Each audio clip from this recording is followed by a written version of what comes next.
ఎంతో హుందాగా ఈ గౌరవ చట్టసభను నడుపుతున్న మీ విధి విధానాలకి, అలాగే చట్టసభలో సమయ పాలనను పాటిస్తూ సభ్యులందరూ ఎంతో హుందాగా, ఎంతో గౌరవప్రదంగా ప్రజా సమస్యల్ని, వాటి పరిష్కార మార్గాలను వెతకాలని మా అందరికీ మీ అపారమైన అనుభవంతో దిశానిర్దేశకత్వం చేస్తున్న మీకు జనసేన పార్టీ తరపు నుంచి, మా ఎన్డీఏ కూటమి తరపు నుంచి నా హృదయపూర్వక నమస్కారం, కృతజ్ఞత. సాంకేతికంగా ఇది 3వ బడ్జెట్ సమావేశం అయినప్పటికీ పూర్తి స్థాయి బడ్జెట్ సమావేశంగా ఇది 2వది. 5 కోట్ల పైచిలుకు ప్రజలు ఆశల్ని, ఆకాంక్షల్ని ముందుకు తీసుకువెళ్తూ వారి కష్టాలకి, కన్నీళ్లకి పరిష్కార మార్గాలను వెతకడానికి 164 మంది సభ్యులున్న ఈ ఎన్డీఏ కూటమిని తన అపారమైన 4 దశాబ్దాల రాజకీయ పాలనానుభవంతో రాష్ట్ర విభజన సమయం నుంచి గత ప్రభుత్వ అవినీతి, అరాచక పాలన వల్ల వచ్చిన వారసత్వ సమస్యలన్నింటినీ పరిష్కరిస్తూ సంక్షేమంతో పాటు ఆంధ్రప్రదేశ్ అభివృద్ధి పదం వైపు నడిపిస్తున్న గౌరవ ముఖ్యమంత్రి శ్రీ నారా చంద్రబాబు నాయుడు గారికి నా హృదయపూర్వక నమస్కారం. మంత్రివర్గ సహచరులకి, తోటి శాసనసభ్యులకి నమస్కరిస్తాను. ఇంకో 3 నెలల్లో 2 సంవత్సరాల పాలనని పూర్తి చేసుకోబోతున్న ఎన్డీఏ ప్రభుత్వం చాలా కాల పరీక్షలను తట్టుకొని, ఒక అరాచక పాలన ఎదుర్కొని ఎన్నికల సమరంలో విజేతగా నిలబడింది. మనల్ని గెలిపించి ఈ నేలకి సేవ చేసిన భాగ్యం కలిగించినందుకు 5 కోట్ల రాష్ట్ర ప్రజలకు కృతజ్ఞత చేతులెత్తి నమస్కరిస్తున్నాను. రాష్ట్ర ప్రజలకి అండగా నిలబడుతున్న టీడీపీ, బీజేపీ, జనసేన పార్టీల నాయకులకి, కార్యకర్తలకు కూడా నేను నమస్కరిస్తున్నాను. నీలో సాహసం ఉంటే దేశం అంధకారంలో ఉంటుందా అని కవి శేషేంద్ర గారు రాసిన వాక్యానికి నిలువెత్తు ప్రతిరూపం భారతదేశ గౌరవ ప్రధానమంత్రి శ్రీ నరేంద్ర మోదీ గారు. వారు అందిస్తున్న సహకారానికి ఎన్డీఏ కూటమి తరఫున, ఆంధ్రప్రదేశ్ రాష్ట్ర ప్రజల తరఫున నా హృదయపూర్వక ధన్యవాదాలు తెలియజేస్తున్నాను. ఆంధ్రప్రదేశ్ రాష్ట్ర ప్రథమ పౌరులు, రాజ్యాంగ సంరక్షకులు, రాజ్యాధినేత justice, former supreme court justice S Abdul Nazeer గారు చేసిన బడ్జెట్ ప్రసంగం చాలా ప్రేరణించింది. ఆంధ్ర రాష్ట్ర భవిష్యత్తుకు బలమైన పునాదులు వేసింది. వికసిత్ భారత్ లో భాగంగా వికసిత్ ఆంధ్రప్రదేశ్ లక్ష్యంగా సాగింది. గౌరవ రాజ్యపాలకులు శ్రీ అబ్దుల్ నజీర్ గారు బడ్జెట్ ప్రసంగం వింటున్నంతసేపు ఆద్యంతం భారతరత్న శ్రీ అటల్ బిహారీ వాజ్పేయి గారు మాటలే నా మనసులో మెదిలినాయి. వారు అన్న మాటలు, Bharat needs a government that cares, Bharat needs a government that will reach out to the last person the last. ఆ స్ఫూర్తితోనే గౌరవ ముఖ్యమంత్రి శ్రీ నారా చంద్రబాబు నాయుడు గారి నేతృత్వంలో నడుస్తున్న ఎన్డీఏ కూటమి ప్రభుత్వం దివ్యాంగులకి ఇచ్చే పెన్షన్లు 3,000 నుంచి 6,000కి చేశారు. మంచం నుంచి లేవలేని దివ్యాంగులకి 6,000 నుంచి 15,000 అందిస్తున్నారు. సామాజిక పెన్షన్లు 3,000 నుంచి 4,000కి పెంచారు. రాష్ట్ర వ్యాప్తంగా 63.25 లక్షల మందికి ఈ పెన్షన్ల ద్వారా 2,738 కోట్ల రూపాయలు అందజేస్తున్నారు.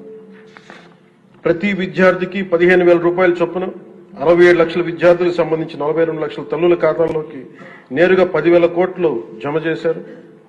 మెగా డిఎస్సి ద్వారా 16,000 ఉపాధ్యాయ పోస్టులు భర్తీ చేయడం, మెగా పేరెంట్స్ టీచర్స్ మీటింగ్స్ పెట్టడం, విద్యార్థుల మధ్యాహ్న భోజన పథకానికి అపరాహ్న పూర్ణ మహాతల్లి డొక్కా సీతమ్మ గారి పేరు పెట్టేందుకు గౌరవ మంత్రివర్యులు శ్రీ నారా లోకేష్ గారికి నా అభినందనలు, ధన్యవాదాలు తెలియజేస్తాను. మనకి అన్నం పెట్టే రైతాంగం కష్టాలు, కౌలు రైతుల కన్నీటి కథలు, అప్పులు, మరణాలు విన్నప్పుడల్లా ఆధునిక మహాభారతంలోని పంక్తులు జ్ఞప్తికి వస్తాయి. పొలాల కోరిక ఏమిటి? పంటలు పండించి మనిషి ఆకలి తీర్చాలనే కదా అని దున్నే రైతు అనుకుంటా ఉంటే, అందరి ఆకలి తీర్చడం కోసం దుక్కి దున్నే నా ఆకలి ఎలా తీర్చుకోవాలో నాకు తెలియడం లేదు. నా బతుకొక సున్నా కానీ నడుస్తున్నా. చెట్టుగా ఉంటే ఏడాదికి ఒక వసంతమన్నా దక్కేది, కానీ మనిషిని అన్ని వసంతాలు కోల్పోయానని రైతు బాధపడతా ఉంటే, అలాంటి అన్నం పెట్టే రైతాంగాన్ని గత ప్రభుత్వం రైతుల నుంచి కొనుగోలు చేసిన ధాన్యానికి 1,674 కోట్లు చెల్లించకపోతే గౌరవ ముఖ్యమంత్రి శ్రీ నారా చంద్రబాబు నాయుడు గారి నాయకత్వంలోని ఈ ఎన్డీఏ కూటమి ప్రభుత్వం వచ్చిన వెంటనే 1,674 కోట్ల బకాయిలు చెల్లించింది అధ్యక్ష. అవి కాకుండా ఈ అది పే చేసిన తర్వాత దాని తర్వాత 10,650 కోట్లు 7.37 లక్షల రైతాంగానికి 24 గంటల్లోనే 10,650 కోట్లు వారి ఖాతాల్లో జమ చేయడం జరిగింది. ఇంకొక 53,000 మందికి పైగా రైతులకి 48 గంటల్లో సుమారు 1,000 కోట్లు చెల్లించడం జరిగింది. తొలకరి వర్షం తర్వాత జలదానం చేసిన మేఘాలకి భూమిలో ఉన్న ఒక చిన్నారి గింజ మెడ బయట పెట్టి మొదటగా వచ్చిన 2 ఆకులను చేతులుగా జోడించిందంటే కృతజ్ఞతలు తెలిపిందని ఒక కవితా పంక్తుల్లో ఉంటాయి. అలా ఆ చిన్నారి మొలకలాగా ఈ ఎన్డీఏ ప్రభుత్వం అన్నం పెట్టే రైతాంగానికి కృతజ్ఞతతో అండగా నిలబడుతుంది. అలాగే గౌరవ సభ సాక్షిగా కౌలు రైతుల కష్టాలు కన్నీళ్లు తెలిసిన వాడిగా మీ వాడిగా చెప్తున్నాను. కౌలు రైతాంగానికి భూమిని ఫలాలుగా పంటలుగా మార్చే ప్రవీణత ఉన్నవాడు ధైర్యం కోల్పోనక్కర్లేదు. మట్టిలో ఉన్న కస్తూరి తీసే మనిషికి జీవన పరిమళాల కొరత లేదు. సోదరులైన కౌలు రైతులందరికీ మీరు ధైర్యంగా ఉండండి. మీరు నిండు నూరేళ్లు బతకాలి. మీకోసం ఈ ప్రభుత్వం నిరంతరం పనిచేస్తుందని తెలియజేసుకుంటున్నాను అధ్యక్ష. ఉమ్మడి ఆంధ్రప్రదేశ్ మాజీ ప్రభుత్వ ఉద్యోగి కొడుకుగా ప్రభుత్వ ఉద్యోగులు వారి నిరాశ నిస్పృహలు నేను అర్థం చేసుకోగలను. వారి ప్రతిభకి అనుభవానికి సమర్థతకి గుర్తింపు రానప్పుడు ఏమనుకుంటానని కవితా పంక్తులు తెలియజేస్తున్నా అధ్యక్ష. ఈ దేశం నా ప్రతిభకు ఒక సమాధి, ఎంత దూరం నడిచినా ఎప్పుడు దూరం అంతే. అందుకే పంచాయతీరాజ్ శాఖ బాధ్యతలు తీసుకోగానే, రూరల్ వాటర్ సప్లై బాధ్యతలు తీసుకోగానే 10,000 మందికి పైగా ఏకకాలంలో ఈ ఎన్డీఏ ప్రభుత్వం నారా చంద్రబాబు నాయుడు గారి నాయకత్వంలో ప్రమోషన్ ఇచ్చాం అధ్యక్ష. ఎలాంటి సిఫార్సులు లేకుండా 77 మందికి తొలిసారి జిల్లా పరిషత్ సీఈఓలుగా ప్రమోషన్లు ఇచ్చాం. సంస్కరణలో భాగంగా 77 డీడీఓ కార్యాలయాలు ప్రారంభించాం.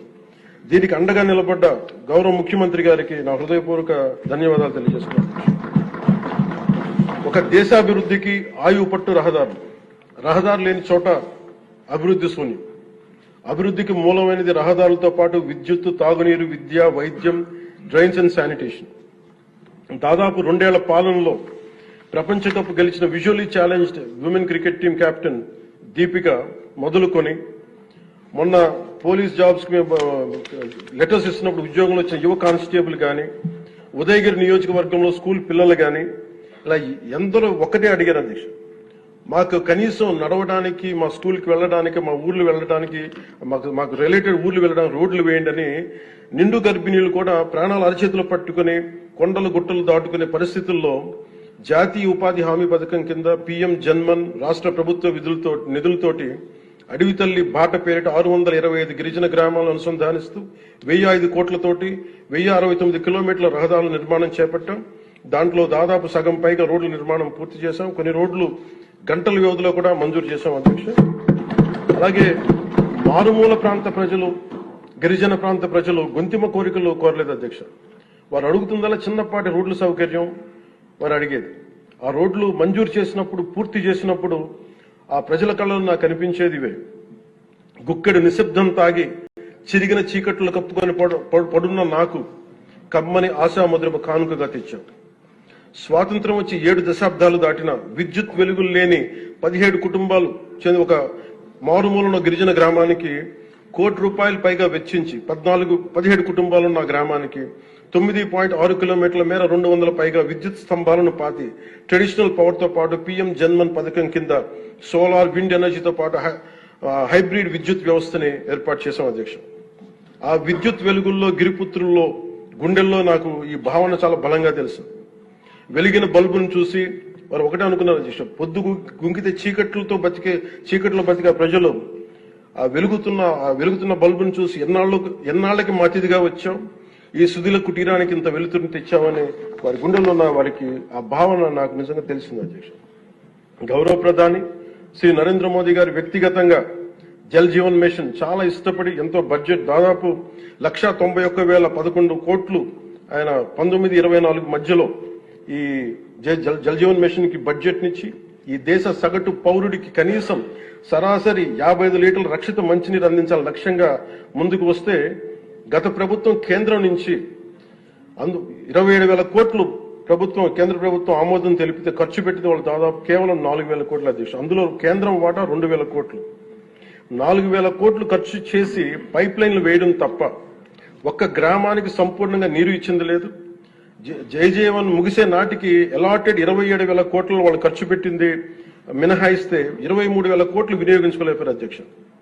అలాగే అది ఎక్స్పైర్ అయిపోయిన తర్వాత కూటమి ప్రభుత్వం నారా చంద్రబాబు నాయుడు గారి నాయకత్వంలో అధికారంలోకి వచ్చిన తర్వాత ముఖ్యమంత్రి గారు కూటమి నేతలందరూ కలిసి కేంద్ర నాయకత్వాన్ని అడిగి ఇంకొక పొడించుకోగలిగాం. ఈ ప్రయత్నంలో 1,242 కోట్లతో Uddanam, Dhone, Pulivendula multi village project schemes ని మే నాటికి పూర్తి చేయాలని లక్ష్యంతో ముందుకు వెళ్తున్నాం అధ్యక్ష. అలాగే ఈ కొత్త సంవత్సరంలో కూడా కొత్తగా ఇంకొక 5 జిల్లాలు ఈ ఎక్స్టెండెడ్ పీరియడ్ లో కొత్తగా 5 జిల్లాల పరిధిలో 7,910 కోట్లతోటి వచ్చే 2 ఏళ్లలో పూర్తి చేయాలని లక్ష్యంగా పెట్టుకున్నాం అధ్యక్ష. చిత్తూరు, ప్రకాశం, పల్నాడు, ఉభయ గోదావరి జిల్లాలో చేపట్టిన పనులు పూర్తయితే వచ్చే 30 ఏళ్లలో 1,21,00,000 ప్రజల రక్షిత మంచినీటి అవసరాలను తీరుస్తుంది. మిగిలిన 960 కోట్లతోటి మల్టీ విలేజ్ స్కీమ్స్, అలాగే నీటి ఎద్దడి తీవ్రత ఉన్న పంచాయతీ మంచినీటి సమస్యను తీర్చే విధంగా గౌరవ సీఎం గారి ఆధ్వర్యంలో ప్రణాళికలు సిద్ధం చేస్తున్నాం అధ్యక్ష. గత ప్రభుత్వపు అరాచక, అసమర్థ, అవినీతి పాలన వారసత్వపు సమస్యలు ఎంతో ఎన్డీఏ ప్రభుత్వానికి చాలా పెను సవాల్గా మారినాయి. కానీ ముఖ్యమంత్రి గారి పరిపాలనా అనుభవం అన్నింటినీ అధిగమిస్తూ ఇచ్చిన మా ప్రతి మాటని నిలబెట్టుకుంటూ ముందుకెళ్తున్నాం. సంక్షేమం, అభివృద్ధి రెంటిని సమన్వయపరుచుకుంటూ ముందుకు వెళ్తున్నాం. నిన్న గవర్నర్ గారి ప్రసంగంలో అదే ప్రస్ఫుటంగా గోచరించింది. అలాగే ఈ సందర్భంలో గవర్నర్ శ్రీ అబ్దుల్ నజీర్ గారి వ్యక్తిత్వం గురించి ప్రత్యేకంగా చెప్పుకోవాలి అధ్యక్ష. Is a great scholar, legal luminary, a humanist, a devout religious man with a respect for all religions and a great patriot. People of Andhra Pradesh and our NDA government is fortunate for having him as our beloved governor అధ్యక్ష. అలాంటి ఉన్నతమైన వ్యక్తి ముందు ఆ 11 మంది సభ్యులు వారి ప్రసంగ సమయంలో వెల్లోకి వచ్చి రభస చేసిన విధానం చూస్తే నాకు ఒకటే అనిపించింది అధ్యక్ష, హనుమంతుడి ముందు కుప్పి గంతులు వేయడం ఏంటి అని. అలాగే 151 నుంచి 11 సభ్యులకి పడ్డ వారిని చూసి మనం అందరం కూడా నేర్చుకోవాల్సింది, గుర్తుపెట్టుకోవాల్సింది అది భారతరత్న వాజ్పేయి గారి మాటల్లో, democracy రెsts on one belief, and that is when leaders cannot solve the problems, the people will. అందుకని ఇది మనం చాలా జాగ్రత్తగా మన భారతరత్న వాజ్పేయి గారి మాటల్ని మనం తీసుకోవాలి అధ్యక్ష. అలాగే under guidance of honourable CM deputy CM honourable CM Shri CBN Chandrababu Naidu గారు ఈ భారతరత్న వాజ్పేయి గారి మాటల్లోనే వారు దాన్ని తెలియజేస్తాం అధ్యక్ష. The challenges we are facing ahead, మనకున్న ఛాలెంజెస్ కానీ ఉన్న సమస్యలన్నింటినీ భవిష్యత్ వికసిత్ ఆంధ్రప్రదేశ్ దిశగా ఎలా వెళ్ళాలి అని అనుకుంటే అది వాజ్పేయి గారి మాటలను చెప్తాను అధ్యక్ష. It's no problem we cannot tackle, no challenge we cannot face, no opportunity we cannot seize. Jai Hind and జై భారత్.